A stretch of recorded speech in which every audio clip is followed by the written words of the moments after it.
part of every G7 presidency, and the presidency engages with a range of different interest groups. So this dialogue has a long tradition and serves to actively involve civil society in the G7 process, and we are very happy to share this space today with our colleagues of W7. My name is Caroline Ausserer. I'm the project coordinator of Women7 Germany. The W7 dialogue is hosted this year by the Deutscher Frauenrat and the National Council of German Women's Organizations, and this is an umbrella organization of around 60 German women's organizations and associations, and it's the biggest women's lobby in Germany, actually.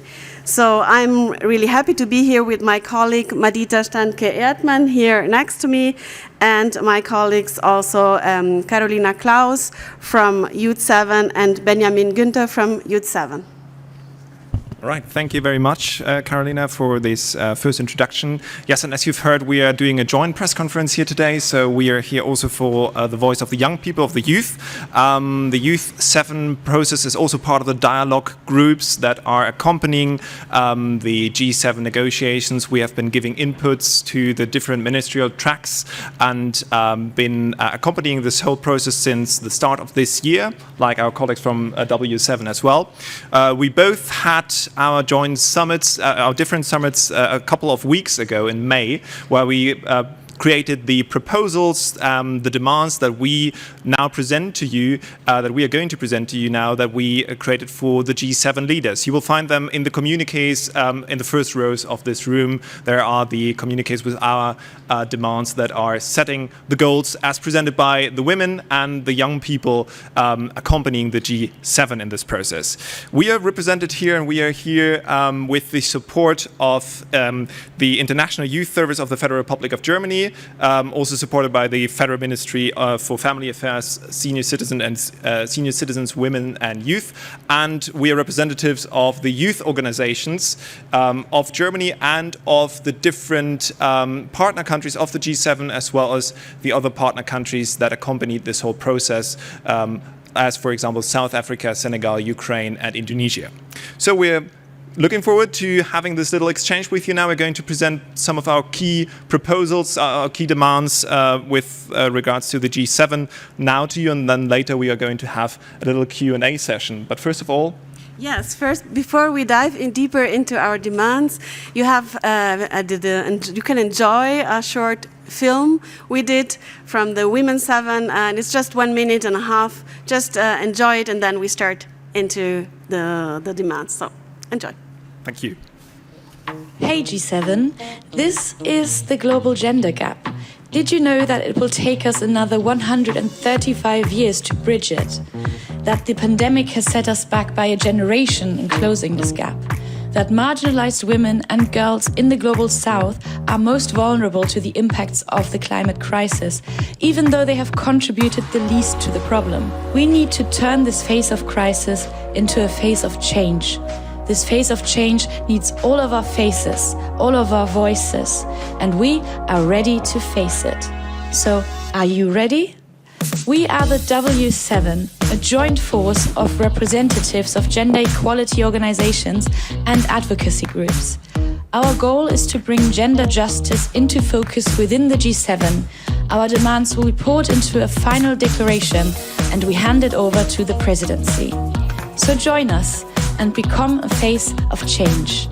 For more than 45 years, the G7 has represented an informal forum of the formerly most powerful economic nations of the global north. The G7 is not just this one summit, it is a long process with an influential outcome, the G7 communiqué.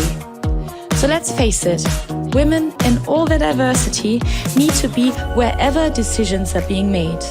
Represented. Together, we create a gender equitable way out of the crisis. W7, time to face the change, time to bridge the gap and get over it.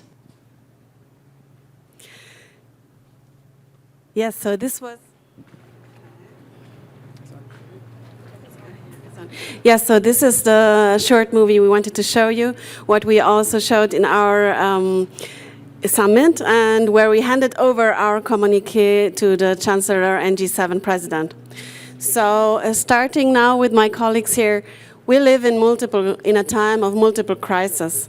And as the President of European Council, Charles Michel, said yesterday, we have a special responsibility. The world is watching. Let's take the right decisions, promote our democratic values, and defend international law. So why are we here? We are here because we also defend our values.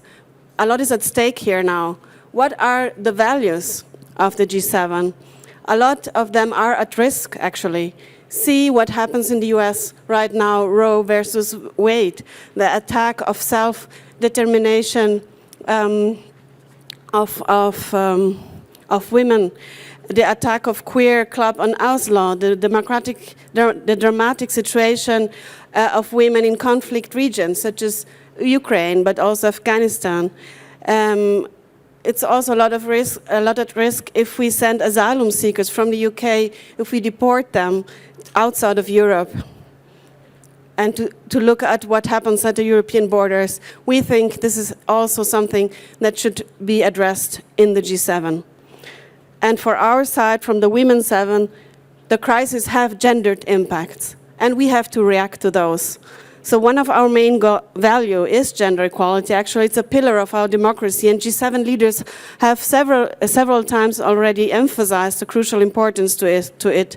And this afternoon, the G7 leaders will discuss, after food security, also how to accelerate progress towards gender equality.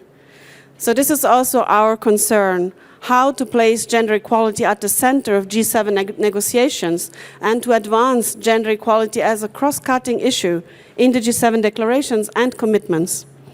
So we have elaborated powerful demands to the G7, and in short, we will present you some of them. Just a quick word on how we elaborated them, and then we go into discussion with you. So from the Women7 side, we called all over the world advocates of gender equality to come in with us, to join us and to apply to become a W7 advisor, as we call them. And 64 of them, of 24 countries, I think, and 1/3 of them from the Global South, elaborated with us together this communiqué that you have on your seat. So what is very important for us, that it is an intersectional view, is a base of it, that it is an inclusive voice also from the Global South, because G7 policies also have effects all over the world, and we need also to have these voices included. Yes, so, and then I will say something on the general principles, and I hand over to my colleagues on the Y7. Perfect, thank you so much. We are proud to present the policy recommendations of the Y7 today, adopted unanimously at the Y7 summit back in May, like Benjamin already mentioned. We came together with international delegates, around 50 people from 14 different countries, representing the G7 members and also the partner countries. So we've been working in 5 tracks, and we will now highlight the main policy recommendations we came up with. So first of all, one very important topic was the YPS track, the Youth, Peace and Security track. And against the backdrop of the war against Ukraine, we added this special track. And as G7 leaders, we also have been discussing appropriate and context-specific reactions, taking account of the first-hand insights of our Ukrainian partners. And in Ukraine, as in every conflict and war, we urge G7 leaders to focus on the role of young people in overcoming crises, in creating peace and fostering democracy. And we call upon G7 leaders to recognize the important contributions of youth in peace and democratic processes, in peace-building processes, and in collaborative and decision-making and rebuilding. And we urge the G7 leaders to lead by example in the implementation and also the institutionalization of several UN Security Council resolutions, and to develop national actions and implementation plans. And what's more is that these days Olaf Scholz highlighted that the unity of the G7 also builds on shared democratic values, and what we really hope is that G7 countries that they, in this regard, act in accordance with these shared democratic values.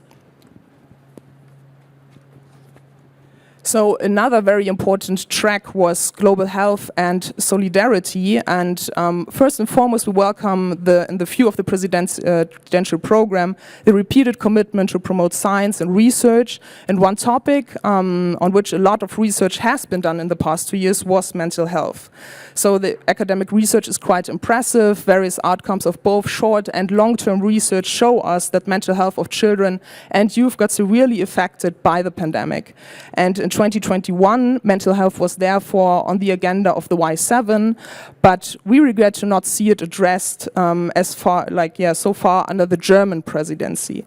And we as youth organizations can give a comprehensive testimony on the challenges young people face, and they build impressive capacities and support infrastructures to support children and youth, but yet a clear and strong commitment from political stakeholders is still pending.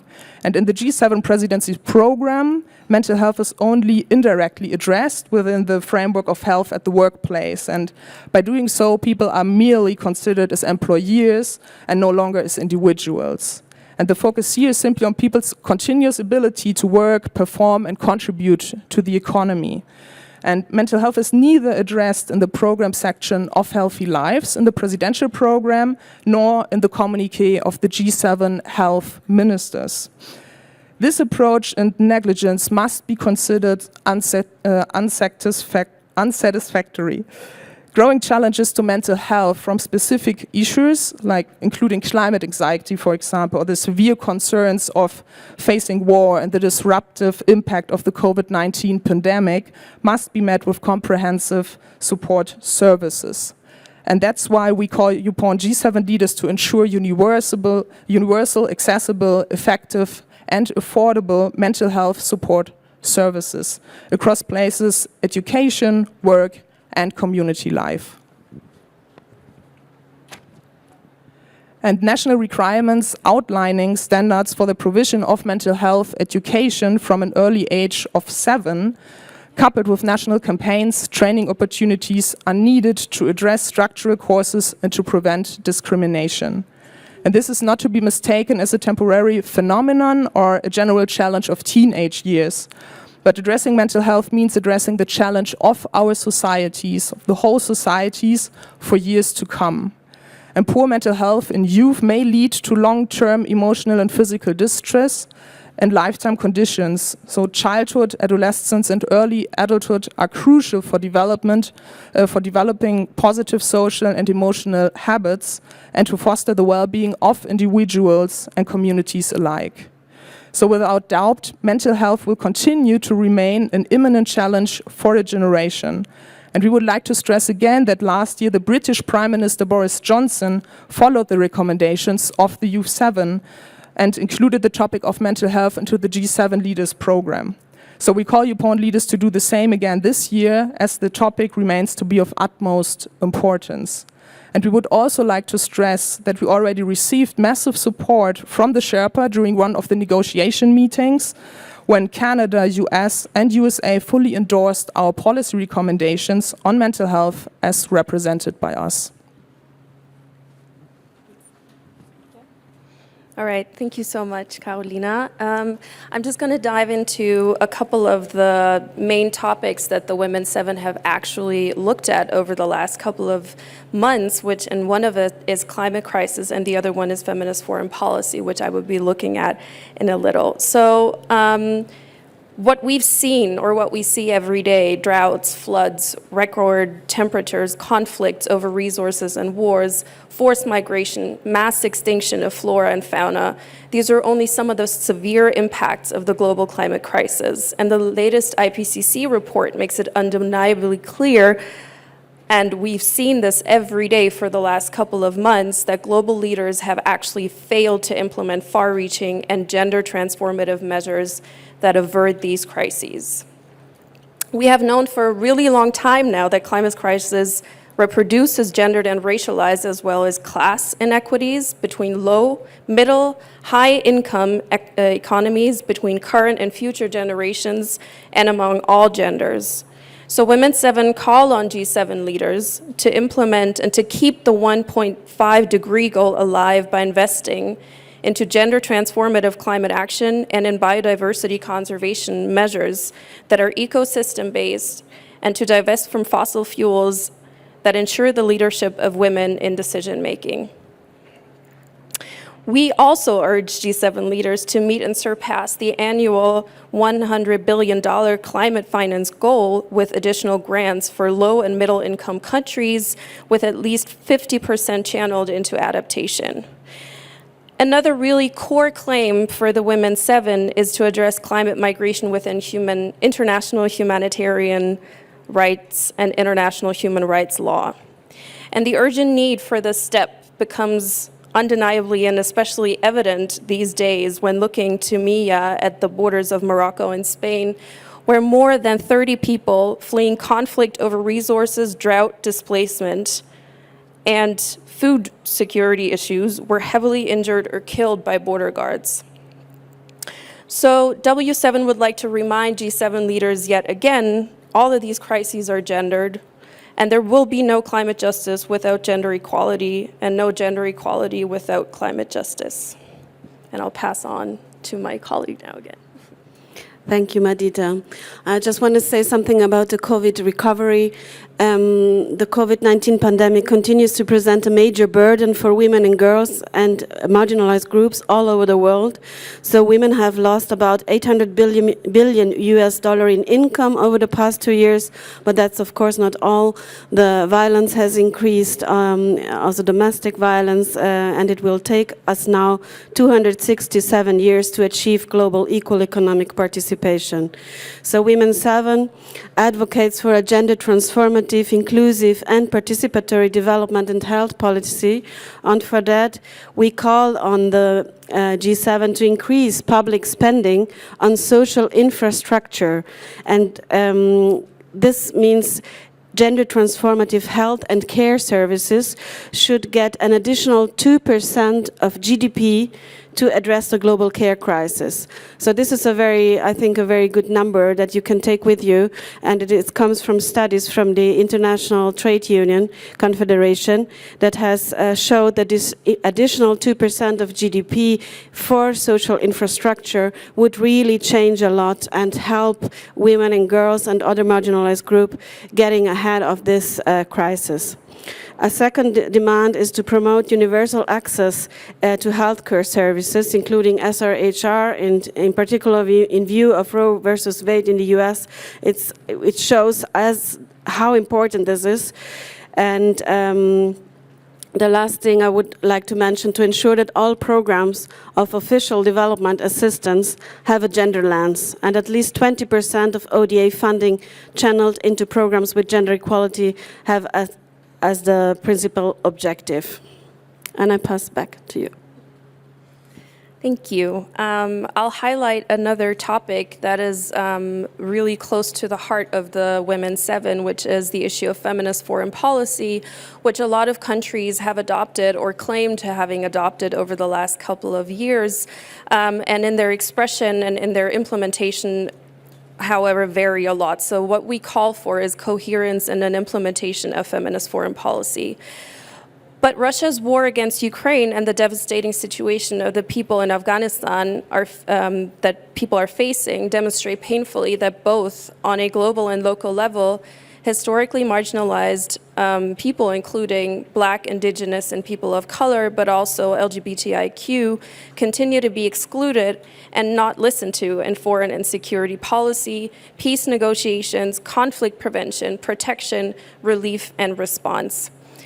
And this is a very core feminist call, which has been backed up by the Women, Peace, and Security agenda for many, many years now, for 22 years now, which is why we call on the G7 leaders for this to change now, and the time is now for this to change.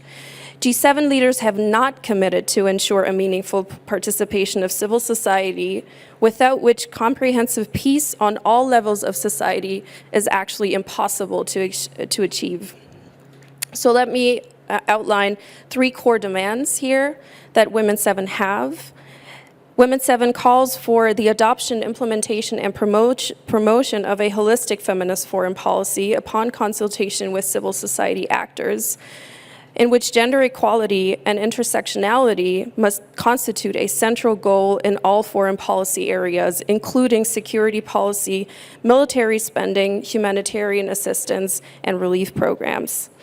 Feminist foreign policy must also be inclusive, participatory, and gender transformative, which means it needs to address the structural causes of societal and militarized conflict, including patriarchy and forms of colonialism. The G7 need to start investing into prevention instead of merely reacting to global crises. Amongst other things, this prevention can be achieved through long-term sustainable funding to feminist and local, also women-led organizations on a local level.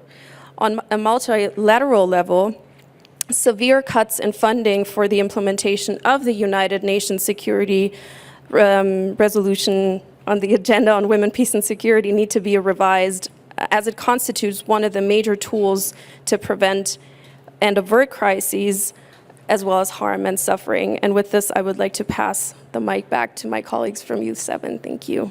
Okay, thank you very much. Yeah, as you can see, one reason why we are working together jointly here is also because we have lots of intersecting topics. So the feminist foreign policy, the WPS agenda and the YPS agenda are pretty much alike and very complementary, and the United Nations also recognized that. That's why my colleague Carolina also expressed our commitment to YPS, youth peace and security, and the youth peace and security, and the implementation of the United Nations Security Council resolutions on this issue. Before opening up for some questions from your side, I would like to express an overview of the set of demands that was also created by the Y7 outside the scope of mental health and youth peace and security. And one major issue that was highlighted during the Youth7 summit, and that was one of the main negotiation tracks, was resilience of democracies. So how do we actually work as democratic states together, and how do we ensure the coherence and the maintenance of our democracies? Because if we come here together, if we are observing the G7, and the G7 claims that they are a set of democratic states that are meeting here and that are deciding here, we need to make sure that they are resilient democracies, that they are sustainable, and that they maintain the democratic values. So we fully support the expressed commitments to foster open, resilient, and gender equitable societies.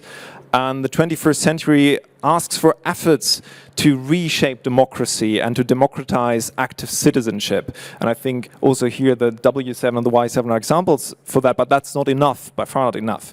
G7 governments must themselves therefore proactively facilitate inclusive methods of engaging youth, and particularly marginalized communities who are often not heard, who face structural barriers in participation.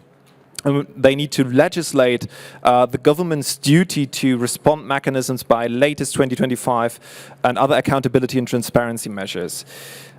We think at the Y7 that democracies live through their civil societies. So G7 should create arm's-length civil society task forces that foster engagement as well as communication communication and engagement in policy-making processes. So such task forces need to be aware of local needs, proactively engage all citizens facing barriers of participation, and represent particularly young people and all marginalized communities throughout the entire process. Leaders should ensure that such task forces are representing the reality of our societies in the diverse manner and being inclusive in the representation. And that could also be a lessons learned for the G7 leaders present here today, because if you look around at the pictures at Elmau, you might also see that all those people are very male and very white. And that's something that we would like to change also from the perspective of Y7, and I think W7 supports us there as well. Unfortunately, we do not see any concrete and sufficient recommendations by the presidency in regard to civil society structure and facing the threat to shrinking civic spaces. So in order to increase the transparency and accessibility of the advocacy process, public political lobby registers, widen freedom of information rights help to increase accountability and public trust. So we urge the G7 to safeguard, strengthen, and empower marginalized groups. We agree that all democratic opinion-forming processes must be protected against disinformation and distortion, and therefore call upon the G7 leaders to deliver and follow suit with effective legislation and protective actions. One other aspect is digital education, and skills are crucial to address challenges of the digital area.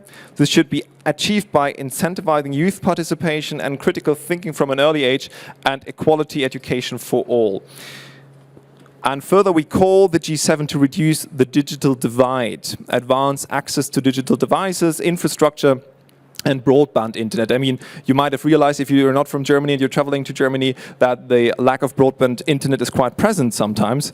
So we welcome the presidency's commitment to advocate for good governance in the cyberspace and to facilitate fair competition there.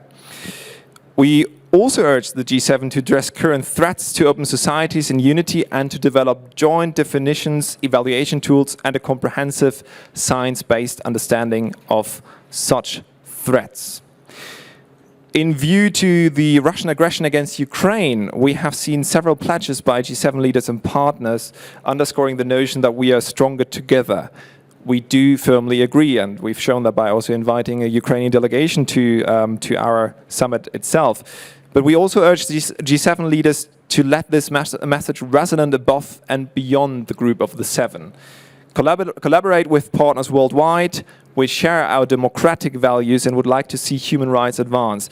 And Youth7, I can say that in all honesty, profited immensely from including our representatives from Indonesia, Senegal, South Africa, and of course from Ukraine, and their political networks, their kind of discourse, and their visions. Beside the issue of democratic values, we wouldn't be Youth7 if we wouldn't highlight the sustainable future, the future of the green planet, and therefore also highlight our policies on sustainability, sustainable development, and the green planet.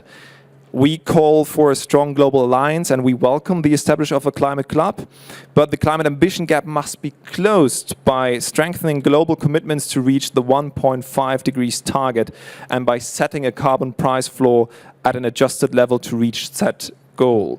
To reach this goal, we demand carbon pricing that obliges high-income countries, such as the G7, to carry the main financial burden, following the principle of shared obligation when addressing environmental destruction, while we're also denying equal responsibility of all states regarding environmental protection. The Climate Club must avoid carbon leakage, for example, by avoiding exemptions for carbon-intensive industries, and it must be youth-inclusive when setting up its goal and negotiating its targets. So youth participation must be maintained there too. Lastly, and very briefly, I would like to draw your attention on the working results of our track on the economic transformation for shared progress, so our economy track, outlining the policy recommendations for just and economic transition. We welcome the G7's announcement to launch the Partnership for Global Infrastructure and Investment and the commitment to secure investment in sustainable infrastructure worldwide. It is crucial to ensure financial support for tangible and digital resources in climate crisis mitigation, future energy and transport links. We welcome efforts to foster a just global economic system. However, we must take into consideration that some of the efforts of climate change need to be mitigated, which will also affect the world of work in the future. The labor market is in transition both due to the future of work and the effects of climate change. Therefore, we call upon the G7 to invest 0.5% of the GDP per annum in education and skills training and succeed in the digital and environmental transition of jobs to equip the young generation for the future of work in a transformed world.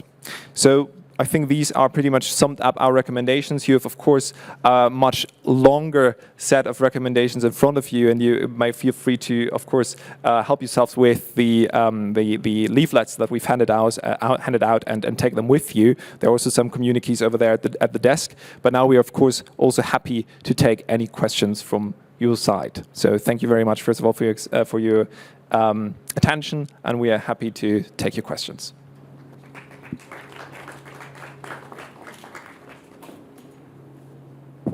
Yeah, please. Hi, thanks so much for your remarks and for the work that you do. I have a two-part question, and specifically for the representatives from the W7. First part is, to what extent do you expect your recommendations to be adopted by the leaders? Have there been any signals either in the lead up to the summit or in the first day and a half?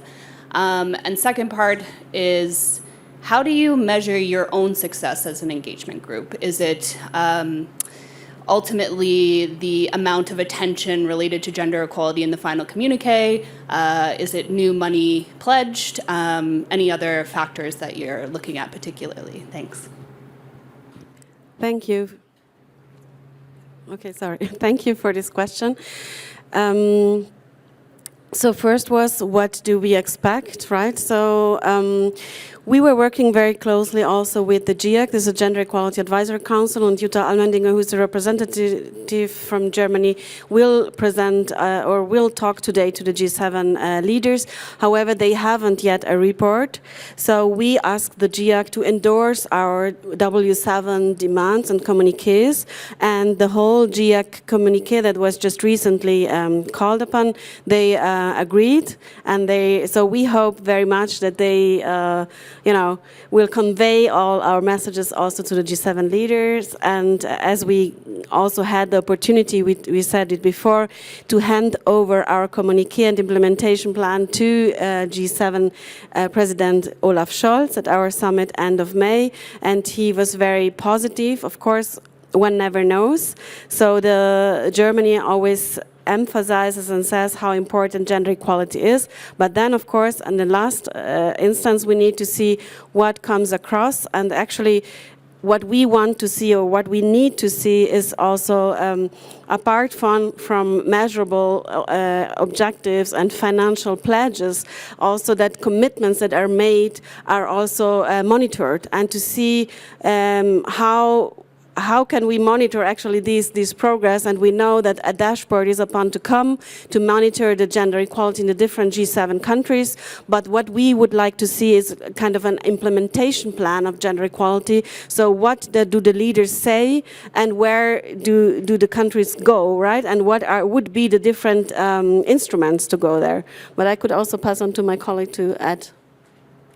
Thank you. I would like to add one point about the feminist development policy that has been pushed by the development and health ministers in cooperation over the last weeks. And the commitments that they have made are actually, in comparison to other communiques that we've seen from other minister tracks, are pretty... well, at least they create some more hope than the other communiques do, because they actually they actually commit themselves to addressing structural issues that so far have not been looked at as much. So, for example, a feminist development policy in their regard is supposed to include more civil society voices and during consultation processes, which makes the whole process of restructuring development policy a little bit more participatory, a little bit more inclusive. And it also allows for specific topics which are threatened, and also, basically organizations that advocate for these topics like LGBTIQ rights to be a little bit more present, to be a little bit more visible on the agenda. But obviously, these are very nice words. What we need to see is, first of all, money. We need to see money that go into these projects, and not only little money, but actually a lot to fulfill what the ministers have been promising, right? To restructure their ministries and so on and so on. So I think these are some really good, I wouldn't call them best practice examples so far, but at least we see something, gender is being factored into policy in a way which I think we would like to see throughout all policy fields. But there's still a long way to go. So there's a lot of homework, which we also know the ministries, at least in Germany, acknowledge. Yeah. Yes, please. Thank you for your presentation. I have a bit of general question. I'm just still trying to figure out, why is W7 and Y7 a group together? there are probably no young delegates up there at the castle to try to have their points across, but there are women there, I assume. And is this idea directly coming from the G7 organization that they just put women and youth in a category? How is that even constructed? Okay, thank you very much for that question. We are not just together as one group. We are having a joint press conference here, just to present our joint commitments that we have in many aspects, but we're actually two separate dialogue groups. There are several dialogue civil society engagement groups that are recognized throughout the G7 process. You have something like Think 7, Civil Society 7, Women7 and Youth7, and we just have lots of intersecting issues and topics that we said are good to be highlighted together. For example, the WPS agenda and the YPS agenda that are building up on each other also in the United Nations Security Council resolutions. So that's where we are coming from, and that's why we're sitting here together. But technically speaking, we are separate groups with separate processes. You had different kind of consultation processes, different countries involved. We had 12 countries involved with set delegations coming from youth organizations. So that was different than what W7 did. But what we try to do as civil society groups and also as allies in here is to basically have the largest impact on the G7 leaders. So that's why we're collaboratively trying to work and to communicate our demands as we are not jointly going to Elmau, as you just said, but we're still trying to communicate as many results together as possible. There was another question, and does it answer your question? Sorry. I just think that in international politics, a lot of things are speaking in terms of symbols, right? So it's a signal, that what kind of signal people are sending out. And by joining this together, I just feel like it's a message that probably can be somehow misrepresented. Sorry, you mean a message that is misrepresented? Youth and women together as if they belong to the same group. Sorry, I didn't get that acoustically. Use the mic, please. Sorry, I just want, because this is a joint press conference, I just feel like you're putting these two entities or concept together as youth and women, and it's a joint press conference you mentioned because you have overlapping agendas and so on. But in this environment, everything is a signal, and this just feel like a very confusing signal by placing youth and women in the same press conference. Well, that could theoretically be a misleading signal. I hope you don't take it as such. I mean, there are different communiques also handed out to you, but I think that there are lots of, as we mentioned before, and as I just elaborated before, there are lots of intersecting issues. There are some issues that are not intersecting. That's what we presented during our presentations as well. But I think also on the stage of international relations and of having impacts, it's also very important to have alliances.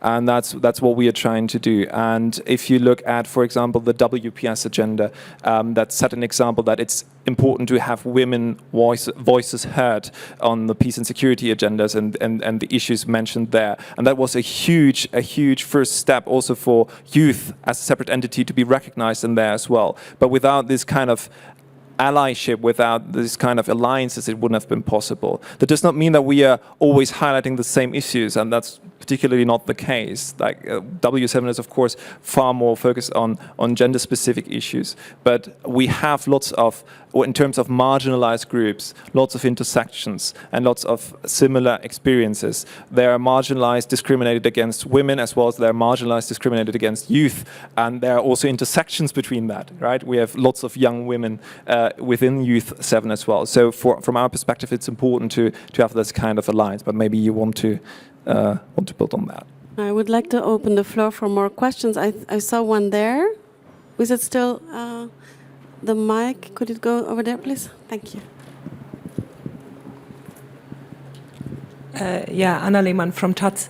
How do you assess the rumors or facts that Germany and Italy want to step back from the aim not to explore any fossil energy sources anymore? at the end of this year.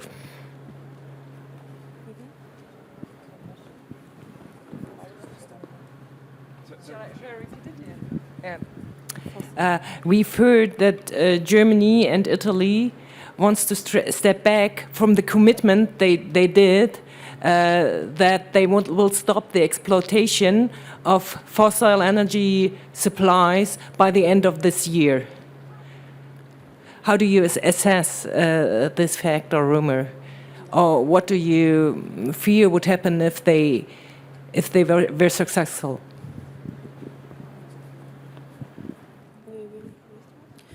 Well, I guess, looking at the commitments that leaders have made in 2015 on reducing carbon emissions and keeping the 1.5 degree goal, this is something that would only not have severe repercussions for the livelihoods of people and of groups that we are representing here today, but also obviously on biodiversity and conservation issues.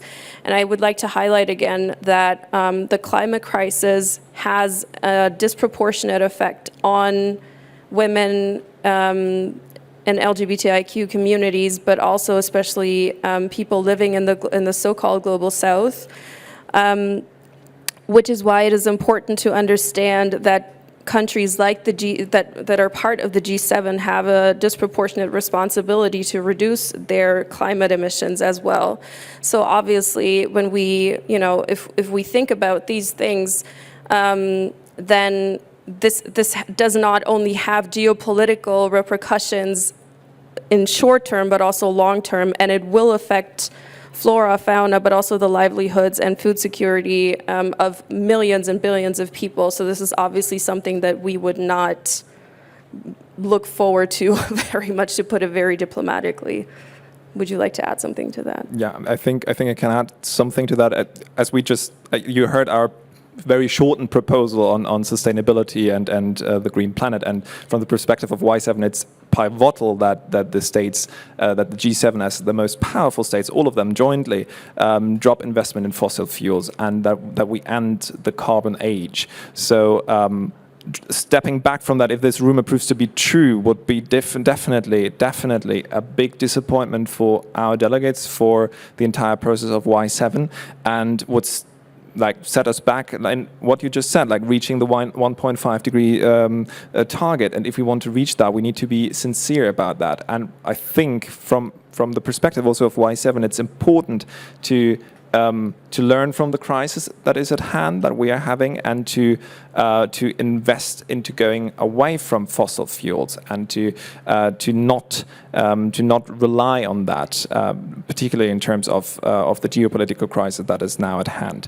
And I think from the perspective of Y7, we cannot say that we want like shared responsibility on climate change, and that we want to reduce the financial burden for non-G7 states, and then say like some of the G7 can drop out of certain sustainability or certain green policies. That would just be redundant then in terms of our recommendations. So I think Y7 can definitely say that if this rumor proves to be true, it would be a huge step back. Any further questions from the audience?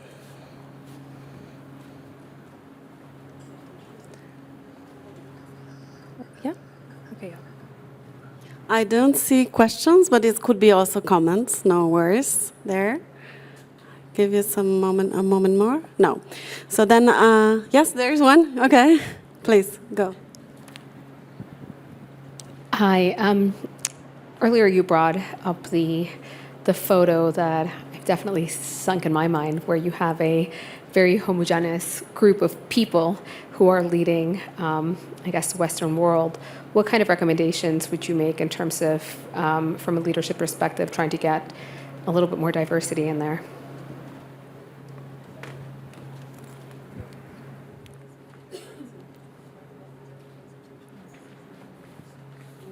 Shall I start?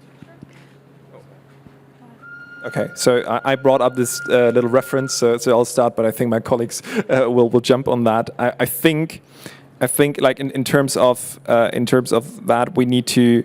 I mean, the G7 is a specific construct in terms of we see the heads of states and governments, right? And they are right now all male, all white, except for the head of the European Commission.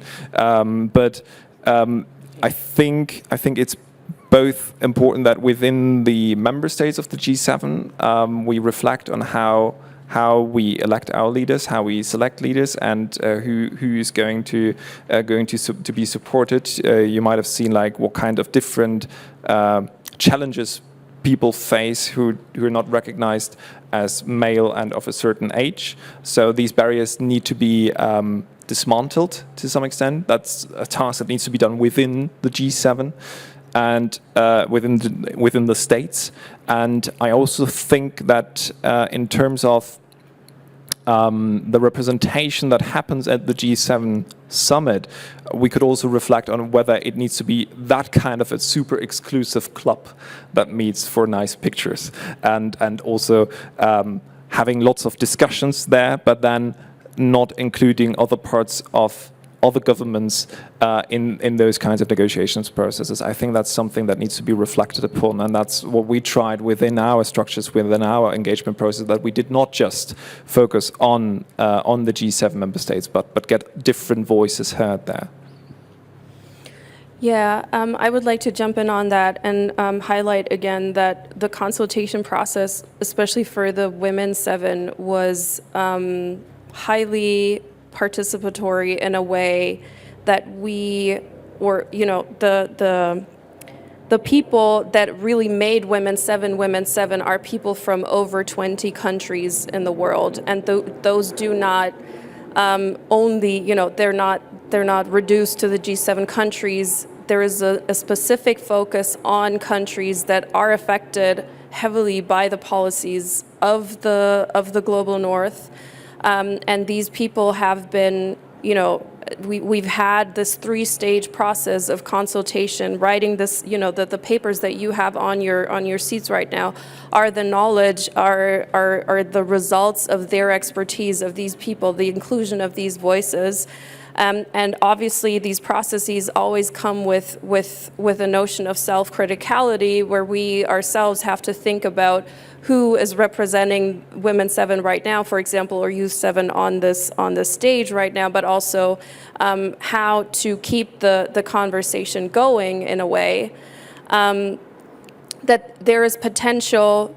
There is potential to include voices globally and to make them visible, and that's why it's been a very, very enriching experience to actually open the floor beyond G7 countries and include those into the conversations, where we basically did nothing more than coordinate this knowledge gathering, if you will, right? We were not, the team of Women7 was not the knowledge in itself. The knowledge came from the advisors from all over the world, which I think is exemplary for how such processes of world politics should actually look like, with potential to be improved, obviously, but at the same time, I think, the civil society processes are there to be amplified and maybe also to be reproduced. Thank you so much. If there are no other questions here, I'd like to close. And in closing, I want to thank everyone here present. And we need to ensure that the voices of civil society are heard also within the process, the G7 process, also next year in Japan, and of course also all the following years. We need the visibility of engagement groups, because it's a high value, and we want to stay engaged with G7 leaders. It's really hard to talk here with all these flights over us. So to finish, I want to remind us all, we need from G7 financial pledges, measurable goals, quick implementation, accountability of commitments, and most importantly, that what they say is in line with the values they say they represent. And so it's really time to deliver. Thank you so much. And I think if you have any further questions, you will meet us during the next 2 days, so you can just reach out to us at any moment. Thank you.